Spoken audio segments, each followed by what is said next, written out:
secrets. No justice, no peas.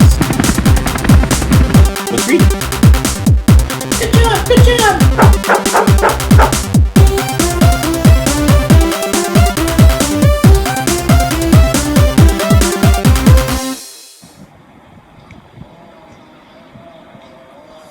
Oh, hi. Didn't see you there. My name's Jef Czekaj, and welcome to the latest episode of Sequestered Storytime. I think we're on episode 22, maybe 23. I'm losing count. It's just about the 1-year anniversary of Sequestered Storytime, too. So today I'm just hanging out. It's a beautiful day. I'm in Seven Hills Park, right here in Davis Square. And we got a great show today.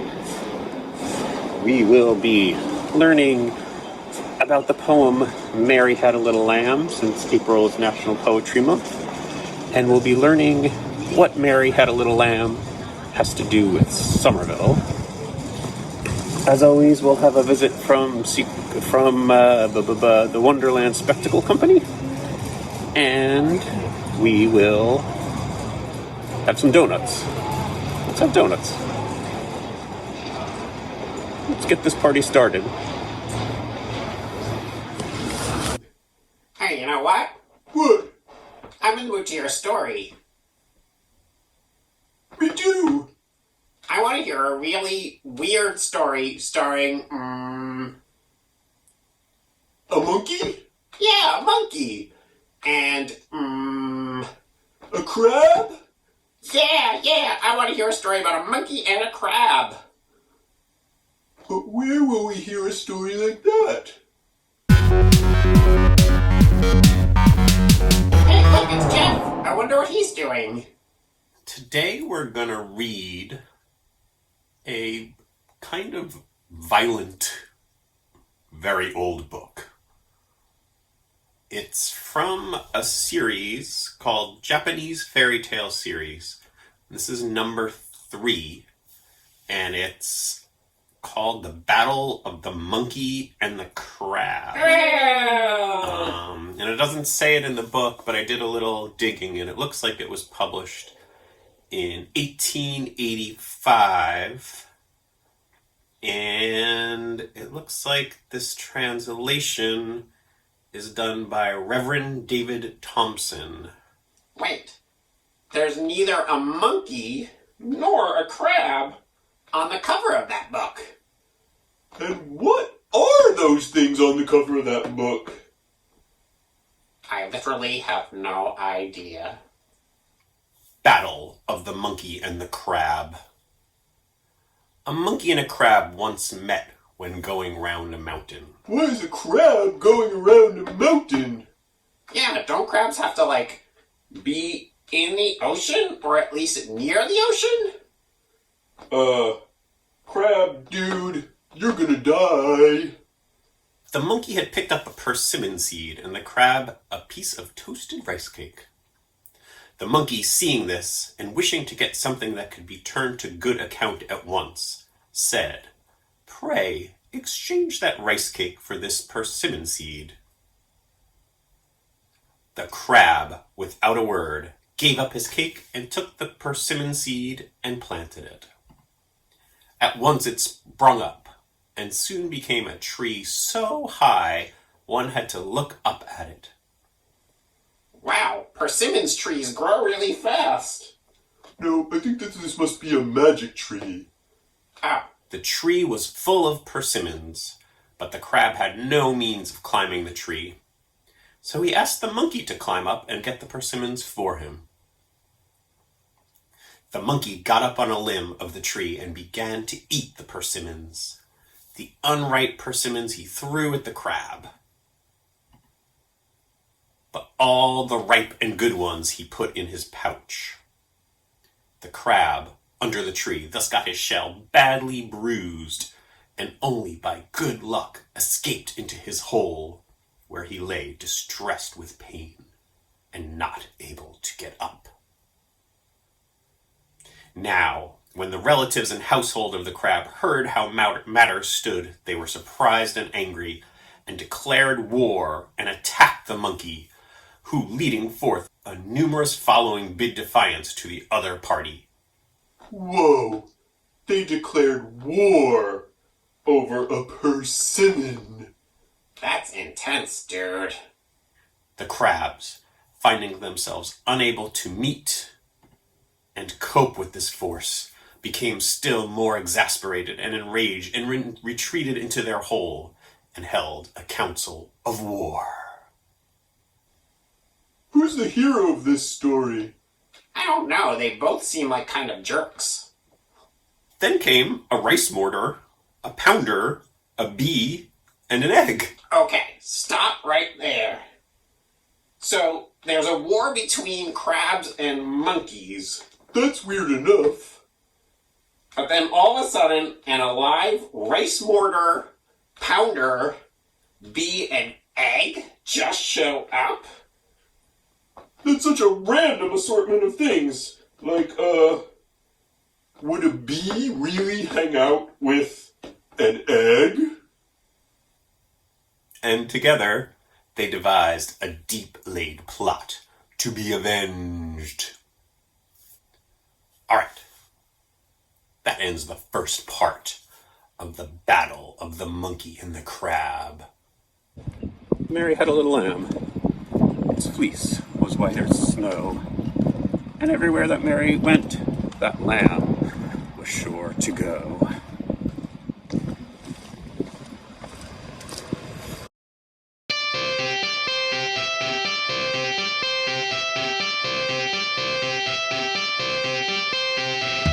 Mary Sawyer, the person we think is an inspiration for Mary Had a Little Lamb, lived in Somerville as an adult. She and her husband lived in a beautiful house on Central Street, the current location of the Greek Orthodox Church. But there's more. Mary Sawyer was a real girl and really had a lamb. And that lamb followed her to school, just like in the poem. John Rowstone was at the school, visiting that day. He saw the lamb, he wrote a poem, and then went on his way.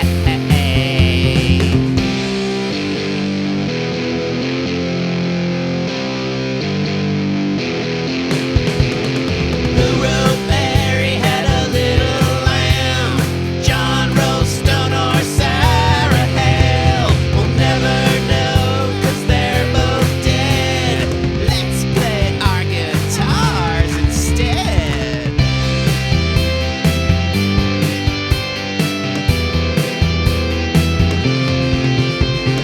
Meanwhile, in New Hampshire, there's a different tale to tell.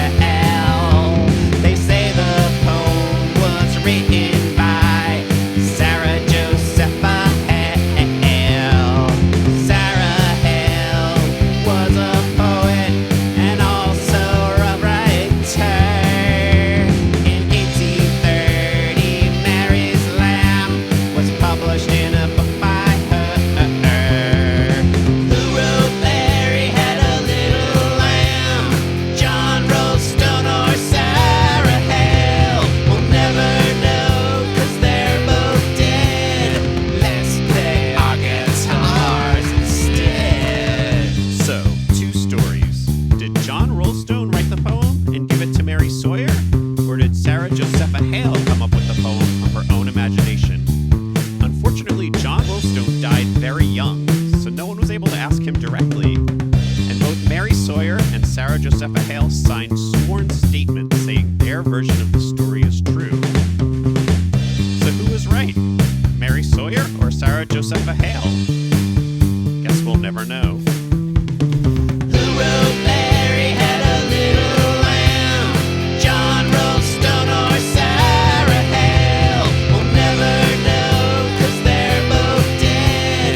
Let's play our guitars instead.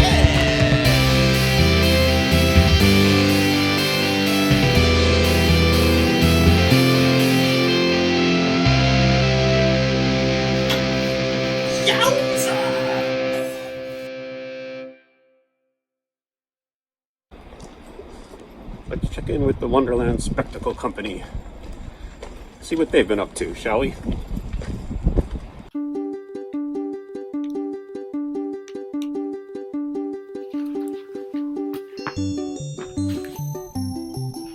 Hi, I'm Carrie Percival, And I'm Greg Cook. and we're the Wonderland Spectacle Company. Greg, why are you wearing a duck suit? Because today we're making art to welcome back songbirds. In spring, if you listen, you can hear songbirds singing in your neighborhood, out your window, in the trees. You might see a nuthatch. Have you heard a cardinal singing? Or a chickadee? Chickadee-dee-dee. How about a red-winged blackbird? Oh, wait a minute, look at that. It's a grackle. What kinds of birds have you heard in your neighborhood? So what kind of bird are you gonna make? We've seen a lot of robins in our yard, and they say, cheerio, cheery, cheerio, cheery. We see them everywhere, so we're gonna make a robin. What you need: paper, scissors, crayons, pens, and glue. First, you want to pick out a paper that's the main color of the bird. Then I'm gonna flip it to the back, and I'm gonna draw the shape of my bird. The first part you can make is the C shape right here. Then you can connect the top and bottom of the C with sort of a bouncy line. The body of the bird, which is going to be sort of like a fish shape.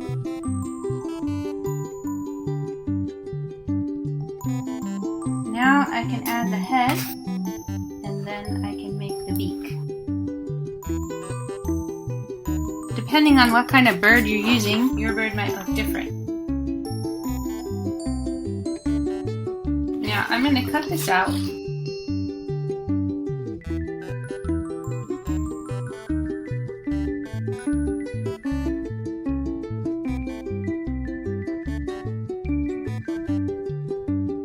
Flip it over in this side, and it shows the shape of the bird. If you look at a picture of a robin, what are some details I want to add? One thing is they have a dark colored head. Then they have a red belly and a yellow beak. And a little bit of white here and there. I'll take some black paper, and if you don't have the right color construction paper, maybe you can find a piece from a magazine or something. And I just put it right under there. I can trace the head. Cut it out.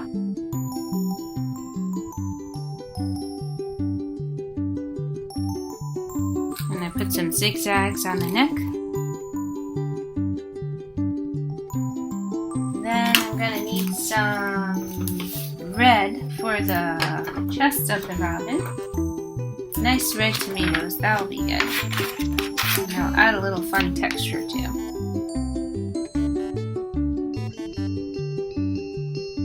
Add a little yellow for the beak.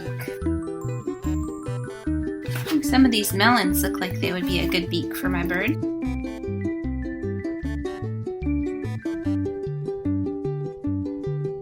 Now I have all the pieces I need. And I'm gonna glue all the pieces.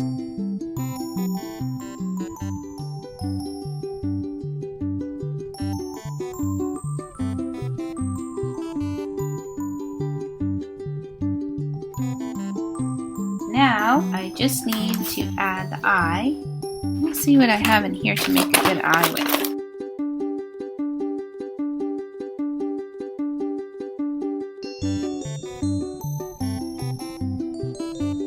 You have a little bit of white under their chin. And then I can add some texture with the wings. And feathers.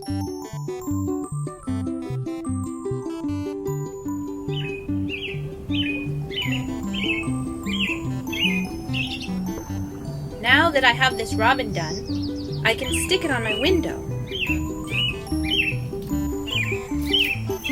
Then, the birds will see it on the window and not bump into it.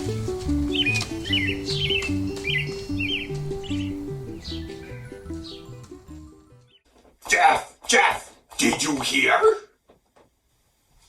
Oh, hey Connie, what's up? Joe Cartatoni is not running for re-election to be mayor of Somerville. Yeah, I heard that. But Jeff, who's going to be the mayor? Well, at this point we don't know. Really? We don't know? That's so exciting.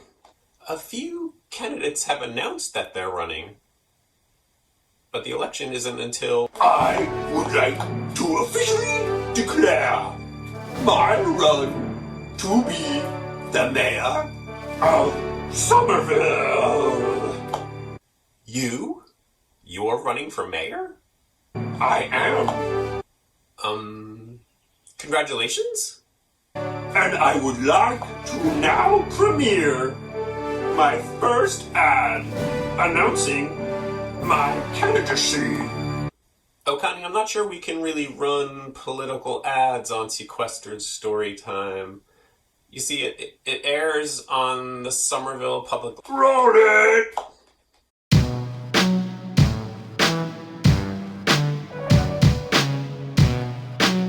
Connie for mayor. Connie for mayor. Yay. I will bring cupcakes to the Universe. What? That's a muffin, not a cupcake. Oh. Here. Oopsies. I'm Connie, and I approve this message. Mayor, I'm ready for mayor, I'm ready for It's gonna be a long election year. Maybe you are, but I am definitely ready for mayor. I'm gonna be the mayor of... I'm gonna be the mayor of Somerville. I'm gonna be the mayor of Somerville. Mayor, vote for me. Vote for me. Vote for me. I'm gonna be mayor. Vote for me. Yeah! So yeah, it's very bright out. I'm wearing sunglasses that are, as usual, steamed up because of my mask. So I can't really see what I'm doing here. Hopefully I'm on the screen. Next up, we're gonna draw. Let's draw. Today, we're going to draw two things kissing. And this is going to be an optical illusion. We're going to make it look like these two figures move together and kiss each other. And I basically stole this idea from a Dogman book. And I'm sure you all know the Dogman books by Dave Pilkey, these books. And in this most recent one, Mothering Heights, there's a page where he drew two people kiss two people like this. And if you like move the book closer to your face, like back and forth like this, it looks like the two people are kissing. So thought it'd be fun if we did that. So let's draw.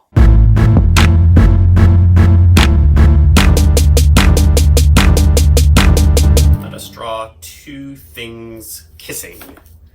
They could be anything. They could be a robot and an alien. They could be a dog and a cat. They can even be two people. All right, so first thing you want to do is draw two circles.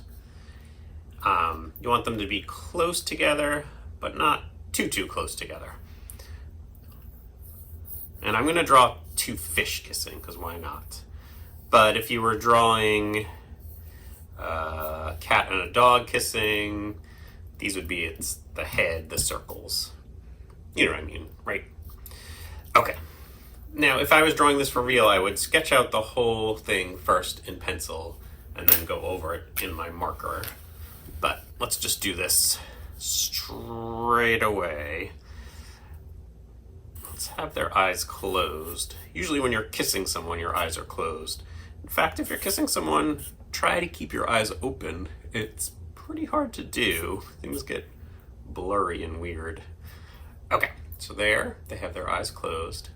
Now, let's give them kissy lips. Like so. And like so. So as you can see, we want the circles to be close together, but not too close together, because you want the space here so we can do the optical illusion. So there are their lips. Now we'll just draw the rest of the fish's body. This one I picture being like an angelfish. Like so. Like I said, these could be any sort of creatures, aliens, monsters, people that you want. It's always good to start with these 2 circles, just so you get the space in between the lips right. Okay. And because they're fish, let's have some bubbles coming out. And we'll add some color. Maybe this fish is yellow and black striped. Yellow, black,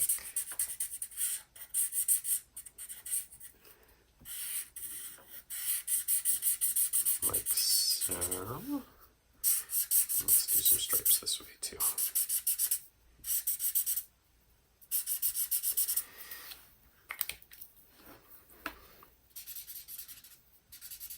And once again, color with whatever you want. Markers, crayons, colored pencils, paint.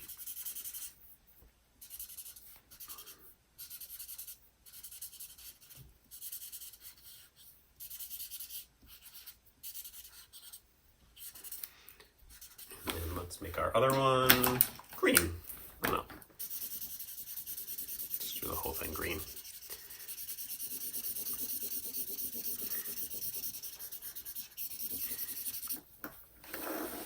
And there's your 2 fish. The way you make the optical illusion work is you look at the page like this, and you just move it closer and further from your face, like so. And the trick is kind of let your eyes relax. Don't try really hard to keep it in focus. And if you do it really slowly, in my case, the 2 fish come together and their lips touch. So try it with yours. Move it back and forth like so.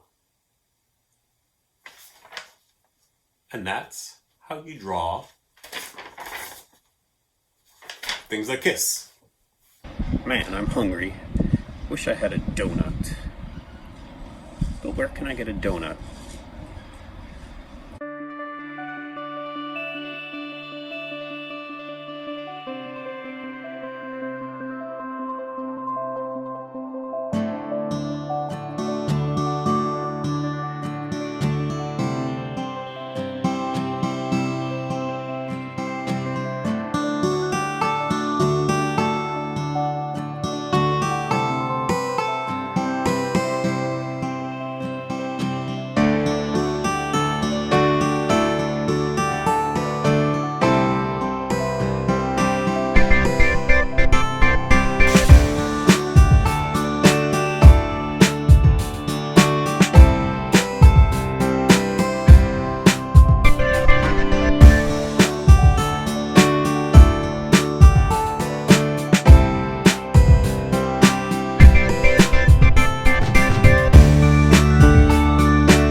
Monkey and the Crab from 1885.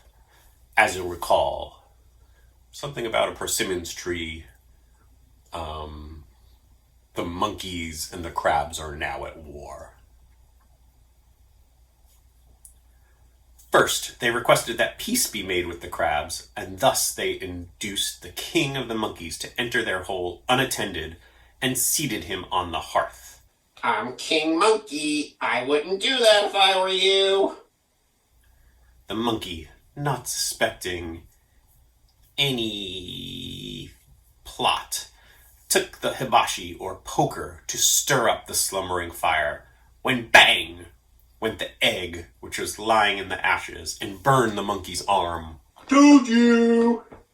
Surprised and alarmed, he plunged his arm into the pickle tub Pickle tub, now we're talking! in the kitchen to relieve the pain of the burn. Then the bee which was hidden near the tub stung him sharply in his face, already wet with tears.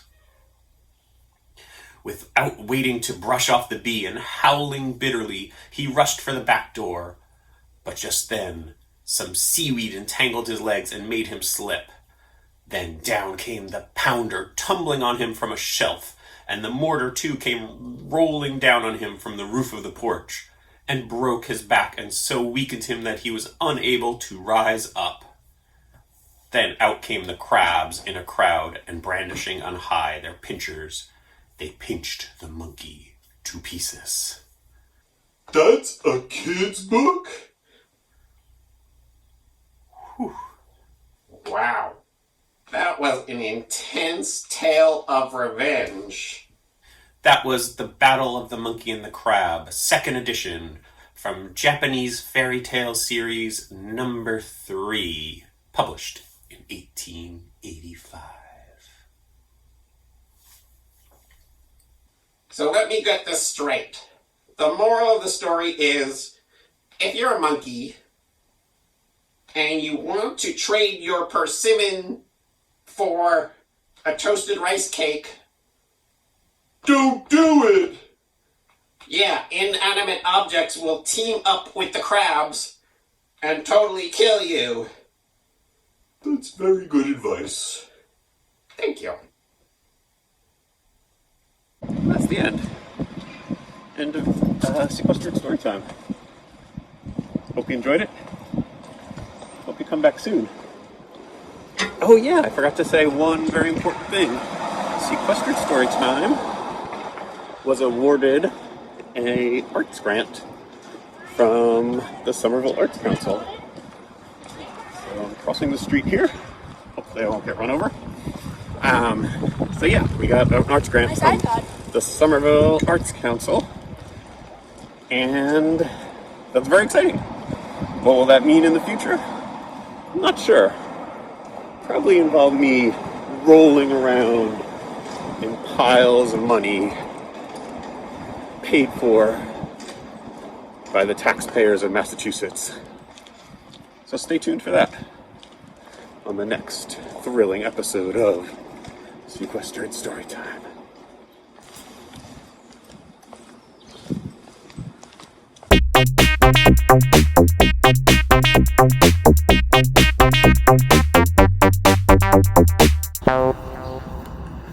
So I'm walking along College Ave right outside Davis Square, and I am checking out the new West Branch, or the old West Branch of the Somerville Public Library, but it has had a major renovation. It's very exciting. Can't wait to see the inside of this thing.